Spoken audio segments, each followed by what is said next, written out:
ótimo dia para você. Seja muito bem-vindo, muito bem-vinda ao Primeira Análise, que começa agora trazendo um panorama das notícias que vão movimentar o dia de todos nós. A gente vai começar o Primeira Análise de hoje analisando as relações e as tensões entre o Congresso Nacional e o Palácio do Planalto. E também, por que não, o Supremo Tribunal Federal. Como que essas tensões entre os três poderes vão refletir principalmente nas eleições de 2026. No noticiário internacional, a gente vai analisar o aumento de gastos em armamento no mundo. Impulsionado pelas recentes tensões, fabricantes de armas bateram recorde em faturamento. O editor de opinião e mestre em relações internacionais, Frederico Duboc, vai nos ajudar a entender tudo isso. Bom dia, Fred. Bom dia, Letícia. Um bom dia a todos. E lá da capital federal, quem vai também nos acompanhar no dia de hoje é a editora-chefe de O Tempo em Brasília, Larissa Arantes, que vai nos atualizar sobre tudo que está no radar de Brasília. Bom dia, Larissa. Bom dia, Letícia. Bom dia, Fred. Bom dia para todo mundo que está com a gente. E eu te convido, você que está aqui com a gente, a deixar seu comentário aqui na nossa live, também deixar qual que é a sua opinião sobre os temas que a gente vai discutir aqui hoje. E se você ainda não fez isso, não se esqueça de deixar o seu like e se inscrever aqui no nosso canal. Vamos então à nossa primeira análise de hoje?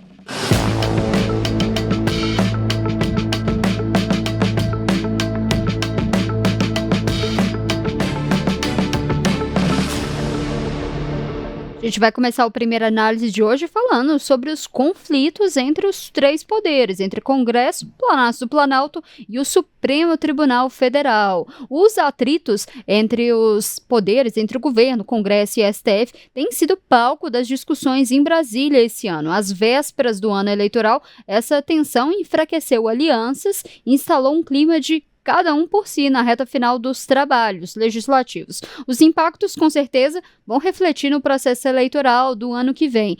Larissa, nessa reta final do ano, a gente teve a indicação de Jorge Messias ao STF, que gerou, como a gente falou muito aqui esse ano, a revolta do presidente do Congresso, Davi Alcolumbre, por conta dessa indicação, já que ele e a maioria dos senadores tinham a preferência por Rodrigo Pacheco, e ali começou uma briga escancarada. Essa até pode ser, dizermos assim, que foi um ponto marcante de desgaste da relação entre Palácio do Planalto e Congresso. Lembrando que o Senado sempre foi o ponto de equilíbrio de Lula com a relação com o Congresso, porque se a gente for relembrar os atritos com a Câmara, a gente tem exemplo de sobra como o Hugo Mota foi a pedra no sapato no governo. Até a campanha de Congresso inimigo do povo, articulado nos bastidores pelo PT, a gente teve. Até lembrei aqui também de um episódio recente do presidente Hugo Mota, que colocou na relatoria do projeto antifacção o deputado e secretário de Relações Públicas de São Paulo, Guilherme Derrite. Isso gerou um grande rebuliço, sem falar da relação que já estava deteriorada por conta de votações de propostas que dificultavam a investigação contra congressistas, né? A PEC da blindagem, que a gente discutiu muito aqui.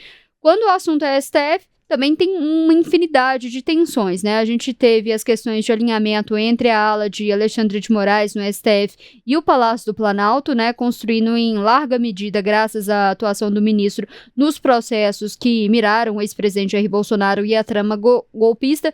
Larissa, eu estou esquecendo de algum outro episódio que, na sua opinião, ficou marcado e exemplifica, né, essa guerra de força entre os poderes?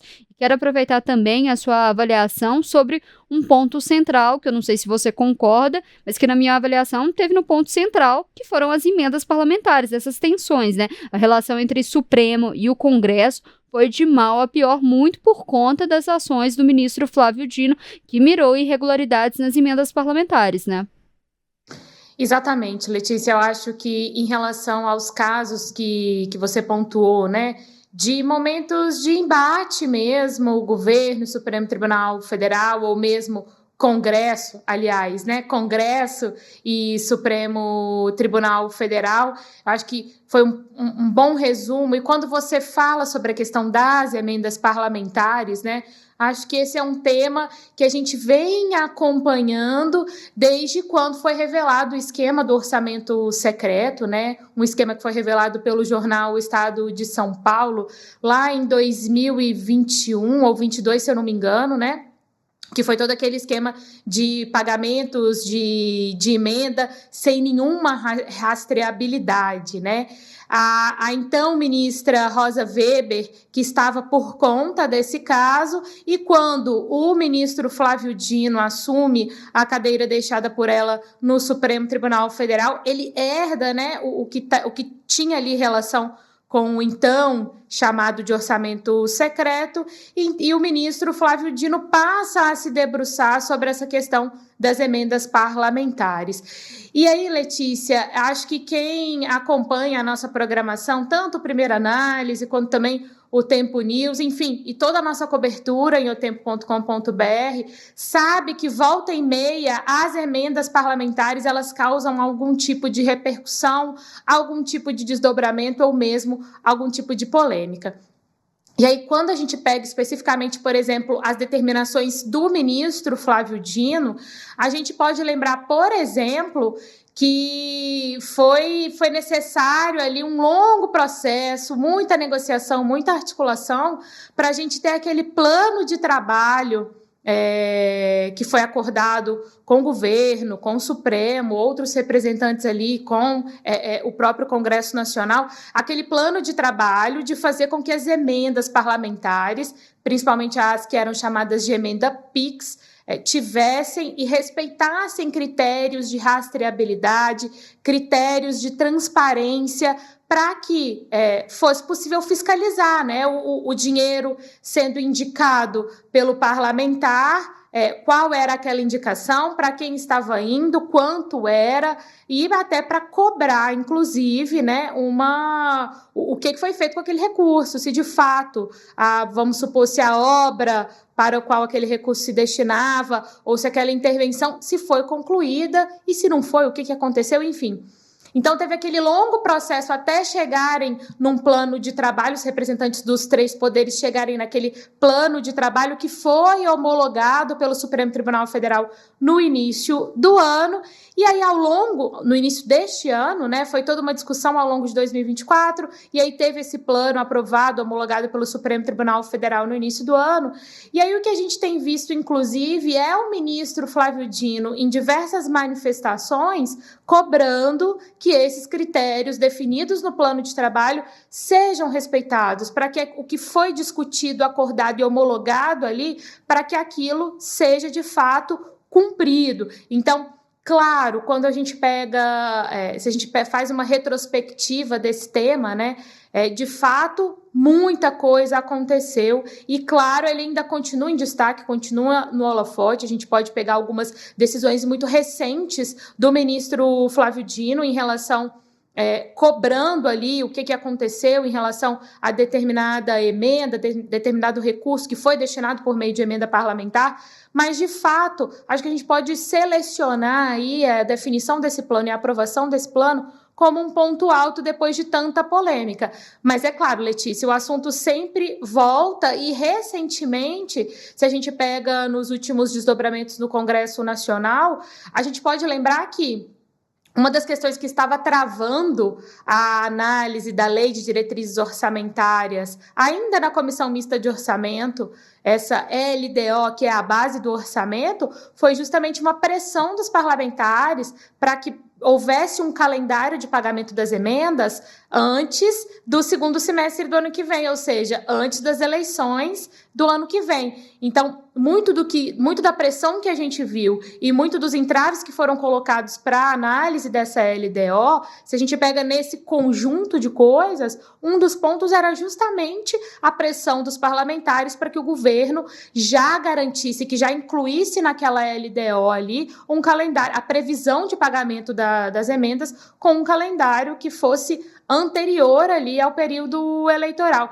Então, Letícia, é um tema que, se a gente pega para analisar de maneira mais abrangente, acaba ali afetando todos os poderes, e a gente tem visto muito dessa relação e muitos desses desdobramentos nesses últimos anos, né? 2025 não foi diferente. E agora, é claro, o ministro Flávio Dino segue em cima desse tema claro, né, porque está ali na alçada dele no Supremo Tribunal Federal, Letícia. Larissa, agora você destacou muito bem esse ponto das emendas, né? Falando em ano que vem, ano eleitoral, os parlamentares precisam muito ainda dessas emendas, vai ficar cada vez mais em foco. Mas falando um pouco também como tudo isso aí, todos esses atritos que a gente mencionou, você também destacou, Larissa, é como tudo isso pode gerar cicatrizes para o ano que vem. A gente está falando de um ano eleitoral, a gente está discutindo um processo eleitoral. Como que, Larissa, você avalia o cenário de governabilidade do governo para o ano que vem,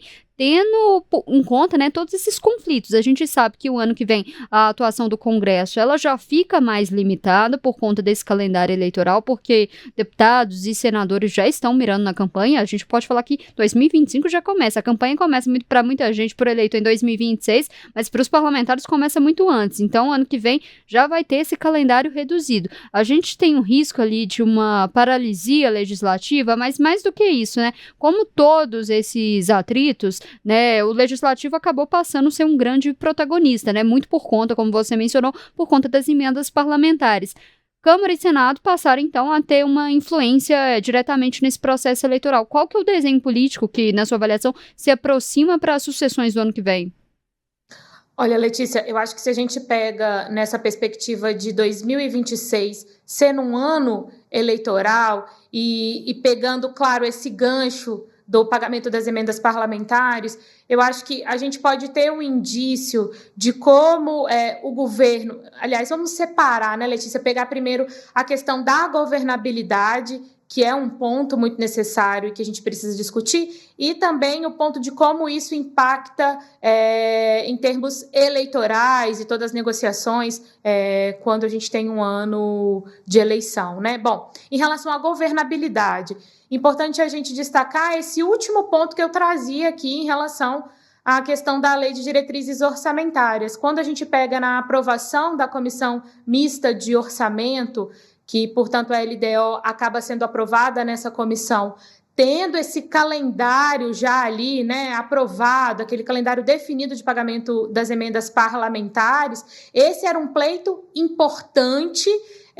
e que estava sendo feito de maneira muito enfática pelos parlamentares. Como eu disse, era algo que, de fato, estava travando a negociação da LDO, e a gente vê o governo dando esse passinho para o lado, passinho para trás, enfim, né, em relação a esse tema, e aceitando, entre aspas, que essa questão da definição do calendário para que mais de 50% do valor das emendas fosse pago antes, ainda no primeiro semestre, antes ali do segundo semestre, quando acontece a eleição de fato, já é, claro, uma estratégia do governo buscando justamente essa governabilidade, essa boa relação com o Congresso Nacional, porque a gente lembra, né? Muitas pautas de interesse do governo vão ficar para o ano que vem. E como temos eleição no segundo semestre, o calendário fica ainda mais apertado, e existe um interesse muito grande de governistas e de líderes, né, do governo no Congresso, que essas pautas que vão acabar ficando para o ano que vem, que elas que elas sejam aprovadas no Congresso Nacional, e algumas delas podem ser muito pontuais e podem ser muito importantes para o governo, caso, de fato, por exemplo, o presidente Lula tente a reeleição no ano que vem. Então, isso falando da governabilidade. Falando de um impacto eleitoral, né? Quando a gente pensa na questão das emendas, volto nesse ponto da LDO. Quando os parlamentares, e também você mencionou isso, né, Letícia? Quando os parlamentares pressionam por esse calendário, é claro, já pensando ali no pleito de outubro, né? Já pensando que é necessário garantir esses recursos para suas bases, para suas regiões, dentro do que é autorizado, inclusive, pela legislação eleitoral vigente no Brasil. Então, são muitos aspectos envolvidos, né? Quando a gente pega essa questão das emendas, se a gente vai tirando, assim, né, vai analisando esse conjunto de desdobramentos, são vários. E aqui a gente citando, né, tanto essa questão da governabilidade, ou seja, Executivo Federal e Congresso, quanto os possíveis impactos tendo em vista o pleito de outubro. Então, acho que essa é uma pequena análise, né, Letícia, que a gente pode fazer nesse momento. É interessante a gente observar como que vai ficar toda essa questão do calendário eleitoral do ano que vem, porque a gente vem discutindo todos esses atritos, mas tudo isso é muito por conta das alianças que vão se desenhar para o próximo ano, né? Quem vai estar junto com quem? Essas brigas estão acontecendo agora, quem está brigando agora pode estar junto depois. É cenário para a gente observar cenas dos próximos capítulos. A gente vai mudar de assunto agora, a gente vai para o noticiário internacional. A gente vai falar sobre o aumento de tensões pelo mundo. Em todo o mundo, os gastos militares cresceram quase 10% e passaram a ter o mais alto patamar desde o fim da Guerra Fria. Desde o início da guerra da Ucrânia e agora com a posse do presidente dos Estados Unidos, Donald Trump, na Casa Branca, os países da Europa Ocidental começaram a ampliar os seus orçamentos militares. A Rússia, por exemplo, apresentou novos modelos de mísseis com capacidade nuclear e a China, por sua vez, mostrou ao mundo uma nova geração de armamentos. O mundo parece cada vez menos seguro contra novas guerras, né, Fred? Sim, nós estamos chegando ao fim de um biênio que foi especialmente violento, né? Entre julho de 2024 e junho de 2025, 240 mil pessoas morreram em conflitos pelo mundo, né? Foi um aumento de mais ou menos 23% em número de mortes. E isso reflete esse espírito armado em busca de estabilidade e segurança. Vários países estão se movimentando em relação a isso e já não é de hoje, né? Isso começou já, assim, teve seu pico, né, que a gente pode marcar com o início da guerra da Ucrânia em 2022, que trouxe muita preocupação, especialmente na Europa Ocidental, né?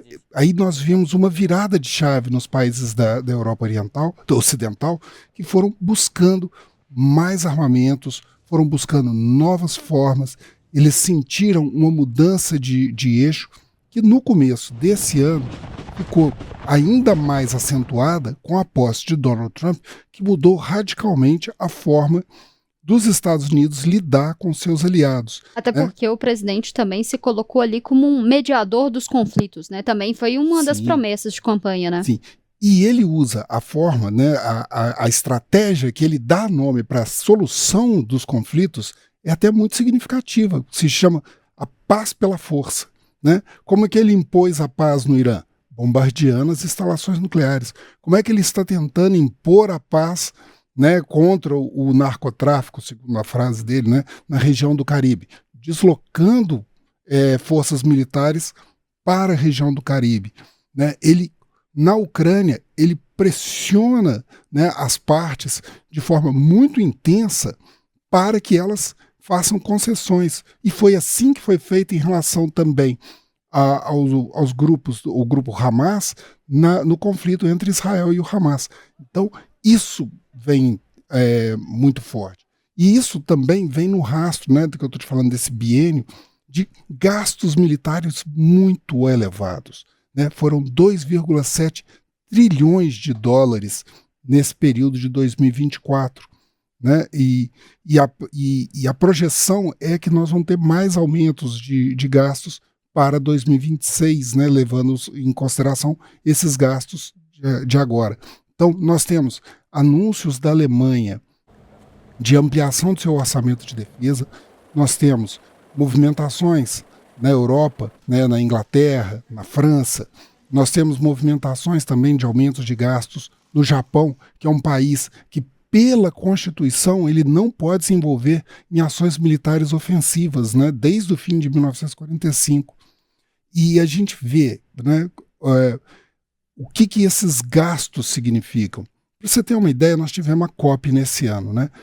Muito se falou sobre o quanto que se poderia gastar para poder minimizar, né, e contrabalançar os efeitos do aquecimento global. Ficou aquele financiamento para o fundo das florestas, que no fim das contas não conseguiu alcançar o valor que era esperado. Nem o fundo das florestas, nem o fundo de combate. E esse fundo mais amplo, que não é só o das florestas, ele envolve 1,3 trilhão de dólares, ou seja, é metade do que se já gastou com armamentos no mundo. E se a gente pensar, né, os dados, um objetivo mais modesto, entre aspas, que é erradicar a pobreza extrema, A ONU calcula que para isso a gente precisaria de 300 bilhões de dólares. Isso dá uma dimensão do que é a insegurança mundial, né? Você gasta o dobro do que você gastaria para se proteger dos impactos do aquecimento global e quase 100 vezes mais, né, para resolver o problema da pobreza extrema. Então é uma situação que você tem a dimensão do quanto isso está acontecendo. E a gente vê como que está movimento a movimento. Na sua abertura você falou, né, nós vemos alguns pontos de tensão, né, principalmente essa tensão que ao longo do ano foi muito no ponto de vista comercial, mas ela tem uma dimensão militar também, que é a rivalidade China e Estados Unidos. A China é o segundo maior orçamento militar do mundo. Ela teve um orçamento de 314 bilhões de dólares, segundo o Instituto de Estocolmo, né? E tem crescido 7% ao ano. Isso em níveis chineses, você vê que é uma coisa brutal o volume, né? Ele apresentou na parada dos 80 anos da Revolução novos equipamentos, novos drones submarinos, novos tanques, mísseis com capacidade de interceptação tanto de aviões quanto de satélites de vigilância, né? Você tem toda uma mobilização para a ampliação dos arsenais nucleares chineses, né, que está em evolução. Isso daí mostra o reflexo da disputa pelo controle de um dos principais centros de distribuição de cargas e navegação marítima, né, que é o Mar do Sul da China. Outro ponto que a gente vê também muito problemático ainda e que está em crescimento, continua em crescimento, é essa dinâmica que eu comecei falando da Europa Ocidental com a Rússia. A Europa teve que começar a gastar com a questão do armamento, que até então ficava muito por conta dos Estados Unidos, né? Sim, até o governo Biden havia um compromisso muito grande dos Estados Unidos suportarem os gastos de defesa da Europa. Trump, já no seu primeiro governo, exigiu que os países europeus assumissem esse ônus. E ele conseguiu, nesse ano, um compromisso do aumento dos gastos da OTAN. Hoje, de 32 países da OTAN, 18 já gastam mais que 2%. Os países do Báltico, e principalmente a Polônia, já chegam muito próximo ou até passam de 4% do produto interno bruto, né, e com gastos em defesa. Né? Hoje a Europa gasta em torno de 693 bilhões de dólares, que foi um crescimento de 17%. E a Rússia, porque está envolvido nesse conflito com a Ucrânia, etc., também aumentou seus gastos. E aumentou, como está num conflito, 38%, está chegando a 150 bilhões de dólares. Agora, o campeão em gasto, e voltando, não só dos gastos da Rússia, é bom eu só ressalvar, porque você falou isso na abertura. A Rússia também está modernizando todo o seu arsenal, tanto convencional quanto nuclear, né? Chamou muita atenção os anúncios em meio à guerra do míssil de cruzeiro com motor nuclear, que permitiria ele navegar pelo mundo por um período muito mais longo do que os mísseis atuais, em altíssima velocidade, né? E mudar de curso para poder escapar das defesas e dos radares adversários. E também um torpedo de capacidade nuclear, além de que Rússia e Estados Unidos, ao longo dos últimos anos, têm desmontado passo a passo todas as estruturas de controle de uso dos armamentos nucleares, né? Vários acordos, como o dos arsenais intermediários, a questão do Open Skies, que é de vigilância, o tratado START, que precisa ser renegociado, que é de redução dos mísseis balísticos intercontinentais, está para ser renegociado agora em 2026. Então tudo isso leva a uma preocupação sobre essa possibilidade desses armamentos estarem não só disponíveis num ambiente de muita insegurança e com os mecanismos de controle bastante questionados. E aí, então, Fred, você falou um pouco disso, mas o que a gente pode esperar é gastos ainda maiores, né? Porque todo mundo fica na mira, né? Todo mundo tem que se defender. Sim, a projeção é de que os gastos vão crescer. Como eu falei, a Europa já se comprometeu a aumentar seus gastos. Nós vimos, por exemplo, com essa tensão no Mar do Sul da China, Taiwan e Japão também já estão aumentando seus gastos. E nós vemos também uma perspectiva de aumento de conflitos. Nós temos áreas de tensão espalhadas pelo mundo inteiro. O Caribe e a América Latina. É o que está no foco, né? Que até os anos... A última grande movimentação militar foi no Panamá nos anos 90. Um conflito mais intenso foi nos anos 80 em Granada. Mas nós vemos muitas áreas de tensão. Colômbia e Venezuela, nós vemos uma área de tensão no Haiti, né, pela instabilidade interna, nós vemos a proliferação de uma ameaça, essa mistura da ameaça crime organizado e segurança nacional vem se acentuando, não só na região do Caribe, mas também no México. Nós vemos também áreas de conflito que continuam, né? Na África, a região do Sudão, que tem um dos conflitos mais sangrentos da história, né? Nós vemos ali também pontos de tensão na Etiópia, nós temos pontos de tensão no chamado Sahel, abaixo do deserto do Saara e uma boa parte do deserto do Saara. Nós ainda temos áreas de tensão no Oriente, como Mianmar, a antiga Birmânia. Nós temos conflitos que explodiram nesse ano e que ainda não estão completamente resolvidos, como a Armênia e Azerbaijão, ali próximo à Rússia. Nós temos uma área de tensão da Índia com o Paquistão pela Caxemira, que é um conflito cíclico, e temos também do Paquistão com o Afeganistão. Então, tudo isso são pontos de tensão que vão além do que a gente viu da Ucrânia e a Europa Ocidental, né, que vai amarrando. E além disso, nós temos também mais um ponto que é a falta de crédito das organizações multilaterais, que não só a política dos Estados Unidos de ir se retirando desses organismos, mas a falta de resposta que muitos organismos multilaterais têm dado para os conflitos. O Conselho de Segurança, por exemplo, com o mecanismo do veto, raramente ele consegue interferir num conflito e impedir sua propagação. Normalmente as soluções acabam vindo justamente do acirramento do conflito. A ONU mesmo também está com um papel limitado. Muito limitado e com um orçamento cada vez mais estreito, né? Ele está perdendo dinheiro por causa da redução das contribuições.